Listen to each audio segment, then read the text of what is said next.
When it comes to strategy games, most people wouldn't associate it with storytelling, nor would they say its primary goal is to mess with the emotions of the player, force them to make difficult decisions, like sending a man you know is innocent to the guillotine to save your own head. But that's the game that developer Polyslash plays with you, and it's what makes the game hard to deal with at points, but also what helps make it a great game to play. Let's dive into it. We the Revolution takes place during the height of the French Revolution in the late 1700s. It's a time of uncertainty and determination, of fear and joy. It just depends on which side of the Parisian social class you're a part of. You play the role of Alexis Fede, a minor tribunal judge smack in the middle of the controversy. Alexis' ultimate goal is to climb the political ladder, eventually toppling renowned lawyer and politician, the incorruptible Robespierre. Rarely are such ambitions bloodless in the best of times. The French Revolution is definitely not the best of times. The horrors of the French Revolution are spread throughout the game. Some may just be uncomfortable when you stumble on a hanging aristocrat, others are tougher to swallow.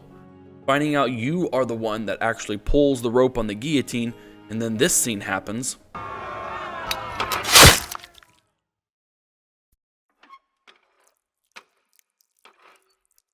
It hits you a bit.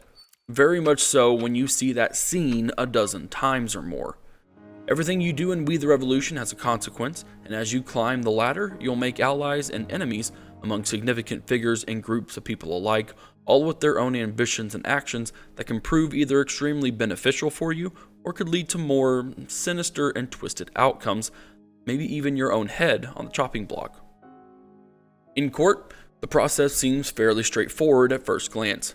There is a provided case file which holds clues to a set of questions for the defendant. You then match the clue from the outer ring to the appropriate connection inside the ring to actually unlock said question.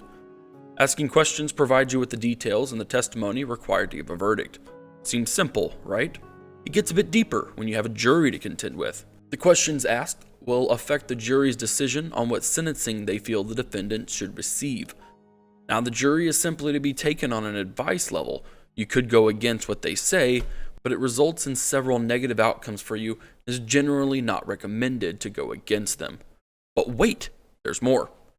On top of what the jury believes you should do, you have a few social classes to take into consideration.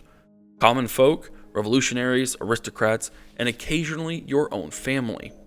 Get any one of the three parties too low, and you'll lose the game quite violently. It's at this point where We the Revolution starts to play with your sense of right and wrong. It becomes a balancing moral act, where some instances you have to tread that line between doing what is right based on the evidence and maybe doing something wrong to keep your own head. For instance, in the game, you never have to ask all the questions. It's definitely not a requirement.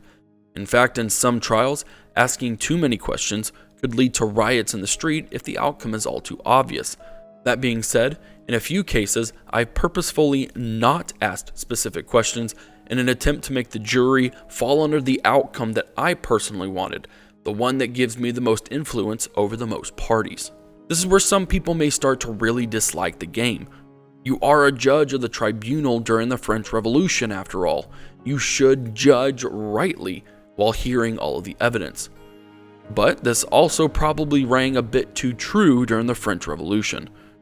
Not everyone was giving a fair trial, and I have no doubts that judges did in fact purposefully withhold or present information to sway the jury in the manner they seen benefited them the most. It's definitely messed up, but it's also a factor that really made this game tug at my heartstrings as I gave death penalties to people who probably didn't deserve it. Sentencing in the court is something that progresses as the game continues on as well. In the beginning, imprisonment or acquittal was sufficient for the people. The guillotine, the symbol of the revolution, then provided a quicker, more permanent resolution to those who we thought were guilty. But as the game moves on, imprisonment is no longer an option, leaving you with death or release, making cases more difficult in their sentencing and having greater consequences. One area that I had a pretty big problem with was the stack of papers I eventually and periodically received in Act 2 of the game. In that stack, I just get a very short paragraph of an incident and simply decide whether the party should live or die. Each decision is permanent and has a direct effect on the three major parties we have to satisfy. Most of these are muddy at best, and I often received mixed reactions from the parties that I didn't agree with at all. Tripping over a turnstone and falling into a fruit stall was deemed killable, but a man trying to lure a young girl into an alley wasn't worthy of the death, according to the game. They never really made sense to me in my opinion, and it's something that could be worked on for future updates. Not everything happens inside the court. In fact, while the individual trials may take a while, more of the game is eventually spent outside it. The evening phase of the game puts you through a series of mini-game-esque scenarios. Choosing how you want to spend time with your family grants buffs or negatives with the three parties. Eventually you take on a risk-type board game as you try and take over various districts of Paris to gain influence over your unknown rivals, using different types of agents to achieve the conquests. It does get a bit murky and monotonous at times going through these same events daily, especially when your actions in the courtroom seem to not have much of an effect anywhere else in the game. It ends up being more like the actions you choose on the outside just affect you while in court. One aspect I did find rather enjoyable was the speeches system. Whether at the guillotine, trying to convince a politician, or even talking to the crowds to incite them into a riot, you end up with the ability to sway them all by matching the tone of your speech with the attitude associated with a subject. It's a fairly simple system, and once you figure out what tone goes with what emotion, you can easily take advantage of that, leading to large increases in reputation, or something like never having to worry about losing an agent. It was easy to figure out, by the way, and not that something needs to be done about it, and I certainly would have no clue as to what that would be, but it is something I wanted to point out for those interested. Outside the court is where the narrative takes place as well, and this is one of the strongest points in the game, and where I've been genuinely sucked in. The art style and presentation is not a very common format, but it fits perfectly into this game. Your father came to me and begged for his firstborn's life. I did not know what to do. The voice actors are surprisingly very well done, though my only complaint is that they weren't very French sounding. It's still very high quality, both in audio clarity and emotional portrayal.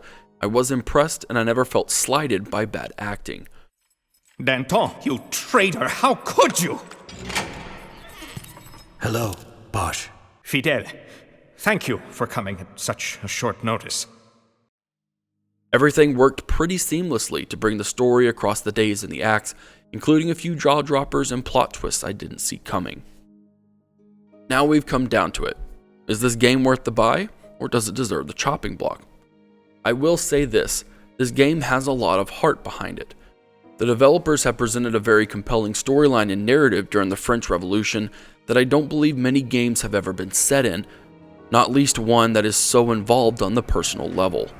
While it does have its own down points and can get a tad bit redundant, it is still a very solid game and one that I'm looking forward to completing. It is a definite buy in my book, especially knowing that the developers are working on hammering out bugs and doing balancing as I speak.